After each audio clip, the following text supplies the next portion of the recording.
வணக்கம் மிதுன ராசி நண்பர்களே. பிறருக்கு உதவும் குணம் படைத்த உங்களுக்கு விசுவாவசு வருடம் பெருமைகளை குவிக்கும் ஆண்டாக அமையப் போகிறது. வருட தொடக்கத்திலேயே கிரக நிலைகள் சாதகமாக இருக்கின்றன. உங்கள் ராசிநாதன் புதன் நீச்சம் பெற்று உச்சம் பெற்ற சுக்கிரனோடு இணைந்து நீசபங்க ராசயோகத்தை உருவாக்குகிறார். 12ஆம் இடத்தில் குரு பகவான் பரிவர்த்தனை யோகம் பெற்று சஞ்சரிக்கிறார்.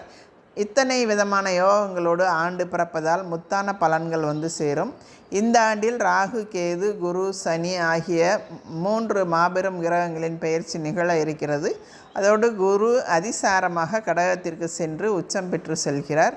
இடையில் குருவின் வக்கிரமும் சனியின் வக்கிரமும் நடைபெறுவதோடு சனி செவ்வாய் பார்வை காலமும் சேர்க்கை காலமும் ஏற்படுவதால் இந்த கிரகங்களின் சுழற்சிக்கேற்ப உங்களுக்கு வளர்ச்சியும் தளர்ச்சியும் மாறி மாறி வந்து கொண்டே இருக்கும்.